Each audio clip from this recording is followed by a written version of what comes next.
ครับดินแดนล้านนาในโบราณนั้นนะกว้างใหญ่ไพศาลนะครับมานับตั้งแต่สุโขทัยเนี่ยนะครับไปถึงปูนนะครับ12ปนาเมืองจีนมันนะครับมายังมีอันเผ่าพันธุ์ที่อาศัยในแคว้นนี้นะครับก็อย่างเช่นไตยวนไตละไตลือไตเขินไตยองนะครับเห็นไหม4-5เผ่าพันธุ์นะครับมาหลักๆนะครับที่อยู่ในแคว้นนี้นะครับมาเปิ้นใจ ภาษาอันเขียนเดียวกันนะครับก็คืออักขระละนาเนี่ยนะครับแต่เวลาสำเนียงอู้เนี่ยมันอาจจะผิดเพี้ยนกันไปนิดๆนะครับว่าแต่ฟังกันรู้เรื่องนะครับหมายมาอันป้นทายทอดกันมานะเป็นเจนนะ7-8 เจนนะครับสมัยตั้งแต่สมัยนั้นนะครับมาจนถึงบัดปัจจุบันนะครับเรามาหันมาเดียวมันโหกันแล้วเนาะมันก็เห็นลูกหลานเบิ้น เอามาเขียนนะครับบางกรรมมันก็บ่เหมือนกันนะครับบางกรรมมันก็เหมือนกันนะครับบางอันส่วนใหญ่แล้วมันจะเหมือนกันนะครับอันกรรมที่มันบ่เหมือนกันนะมันนิยมเขียนเหมือนกันนะเฮามาลองมาวิเคราะห์เลยนะครับเห็นไหมกรรมนี้มันจะถึงกรรมว่าเม็ดนะครับเม็ดนะครับเม็ดเม็ดเม็ดทรายเม็ดเม็ดอะไรอย่างต่างๆแล้วก็เม็ดบักแกนบักอะไรอย่างนั้นนะแกนเม็ดเนี่ยนั่นนะครับมาเม็ดนะครับเม็ดนะครับมันแนวทางมันก็จะใช้ได้2 ไม้นะครับไม้เก๋นะครับกับไม้เก๋นะครับไม้เก๋กับไม้เก๋นะครับมันก็จะมี2 อย่างนะครับไม้ไม้เก๋นะครับกับไม้เก๋นะครับไม้เก๋มันที่มันจะเป็นเม็ดได้นะครับมันจะมี2 ไม้เนี่ยนะครับไม้เก๋เนี่ยมันเป็นไม้สละเสียงสั้นนะครับลัดสละนะครับอันนี้มันไม้เก๋เนี่ยมันเป็นสละเสียงยาวนะครับที่ข้าสลัดมันก็อย่างนั้นนะครับอันนี้เราจะมาไม้เก๋ก่อนนะครับไม้เก๋เนี่ยเราจะทำเป็นสะกดเป็นเม็ดนะเราจะเขียนไว้ใดนะครับมันก็จะต้องใส่ตัวมาแล้วครับไม้เก๋นะครับใส่ตัวมาเข้าไปนะครับเมนะครับเมนะครับเม็ดนะมันจะต้องสะกดด้วยตัวไม่กดนะครับก็คือตัวดะนะครับเห็นไหมไม่กดก็คือตัวดะนะครับเห็นไหมอันนี้อ่านว่าอย่างอ่านว่าเมษนะครับได้เสียงว่าเมษนะครับเมษมันก็เสียงโทปกตินะครับเม็ดนะมันบอกเป็นเม็ดเด้อนะครับจะให้มันเป็นเม็ดได้นะครับจะให้มันเป็นเม็ดก็อัพเสียงมันขึ้นนะครับอัพเสียงมันขึ้นอัพเสียงนั้นมันขึ้นก็โดยใช้ไม้ซัดนี่นะครับใส่ไม้ซัดเข้าไปนะครับใส่ไม้ซัดนี่ก็คือไม้แต่ทำหน้าที่ตอนนี้นะครับทำหน้าที่เป็นไม้แต่คู่นะครับ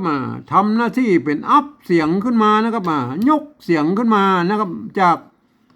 จากเม็ดนะครับมาเป็นเสียงตีแล้วก็เม็ดเม็ดจากเม็ดไปเป็นเม็ดเลยแม่อันนี้คือลักษณะของการใช้ไม้เก๋นะครับก็อย่าใช้อย่างอี้นะครับเม็ดเป็นเม็ดนะครับแม่เม็ดนะครับอันนี้ได้แล้วนะครับหลักการของการใช้ไม้เก๋นะครับแม่ไม้เก๋เม็ดนะครับอันตัวที่2แล้วครับเม็ดนะครับไม้เก๋นะครับ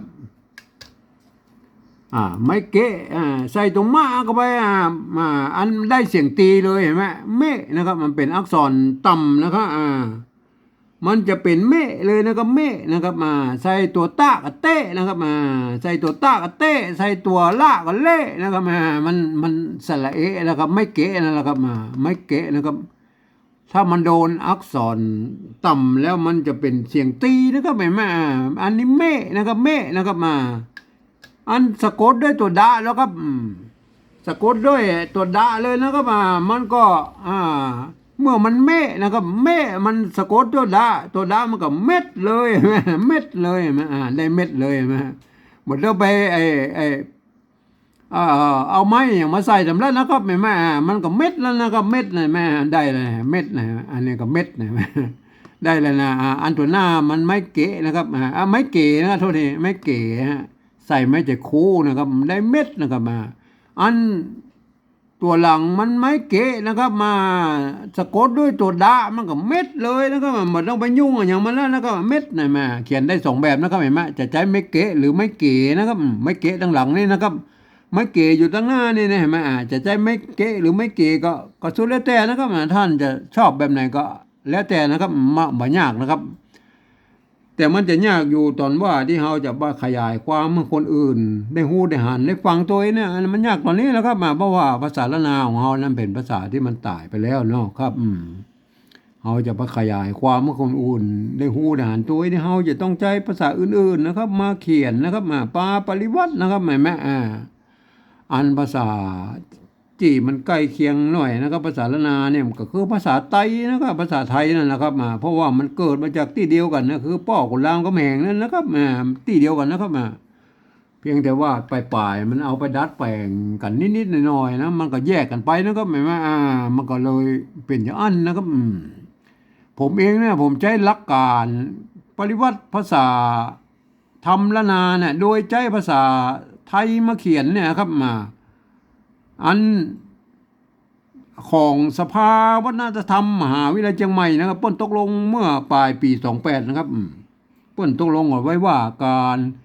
ยืมเอาอักษรไทยมาปริวัติเป็นภาษาละนาเนี่ยกระทำได้อยู่3แบบนะครับแบบที่1นะครับเปิ้นจะเอาไว้เขียนลักษิลาจารึกนะครับเอกสารสำคัญต่างๆในโบราณนะครับเฮาบ่ยุ่งแล้วนะครับบ่ยุ่งแล้วครับเฮาบ่ได้ใจนะครับเราจะมาใช้แบบ2นี่นะครับแบบที่2นี่เนี่ยหลักการก็คือนะครับยืมเอาอักษรไทยนะมาปรับเทียบเพื่อเป็นอักขระละนานะครับแล้วก็ประกอบกรรมขึ้นมากับแบบภาษาไทยนะครับผสมผสานกันไปนะครับบางครั้งไม้หรือสระมันบ่ตรงบ่ตัดกันนะครับก็สามารถบูรณะกำซับได้นะครับเขียนหน้าตามันออกแบบไทยๆนะครับก็เวลาอ่านนั่นนะครับมันจะต้องคนที่มันหูภาษาละนาเนาะอ่านภาษาคนทั่วไปบ่สามารถเข้ามาอ่านได้นะครับเพราะว่ามันจะผิดเพี้ยนนะครับก็เป็นอ่านภาษาปริวัติแบบที่3ไม่ค่อยกำนะครับเอามาแบบ2กันนะครับเอาเทียบมาไม่เก๋นะครับเอาสระเอมาใส่นะไม่เก๋มาเทียบนะตัวมะนะครับตัวมอม้านะครับแม่มอม้าอันตัวดะเห็นไหมตัวดะก็ตัวเล็กนะครับอันไม่ชัดหรอกครับไม่ชัดในที่นี้มันเปิ้นแตนไม้แต่คู่นะครับก็เอาไม้แต่คู่ใส่นะครับเห็นไหมนี่อ่านว่าเม็ดนะครับเม็ดได้อะไรมาเม็ดนะครับอันนี้เม็ดแบบที่1นะครับอันแบบที่2แล้วครับแบบที่2แล้วครับเขาก็เทียบมานะครับไม่เก๋นะครับไม่เก๋ก็สระเอนะครับตัวมะนะครับตัวมะก็ตัวมะม้านะครับตัวดะนะครับก็ดอเด็กนะครับแล้วมันมีไม้กะอยู่นี่ไหมมีไม้กะอยู่ข้างหลังนี่ไหมไม้กะอยู่ข้างหลังก็ใส่สระเข้าไปนะครับไม่ใช่เมดะนะครับไม่ใช่ว่าอ่านว่าเมดะนะครับท่านต้องรู้ว่าอันนี้มันคือไม่เก๋นะครับอันนี้มันตัวมะนะครับอันนี้ตัวดะนะครับไม่กะนะครับต้องอ่านตามหลักภาษาละนานะอ่านว่าเม็ดนะครับมันมาจากเมฆนะครับเม็ดใส่ตัวดอเด็กกับเม็ดเลยนะครับเม็ดนะฮะอันนี้คือลักษณะของการปริวัติภาษาละนาแบบที่2นะครับอันการปริวัติภาษาละนา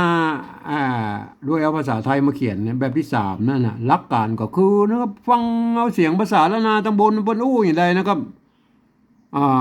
เปล่งเสียงออกมาอย่างไรนะเฮาก็เอาภาษาไทยเขียนไปจะนั้นนะครับหมายมา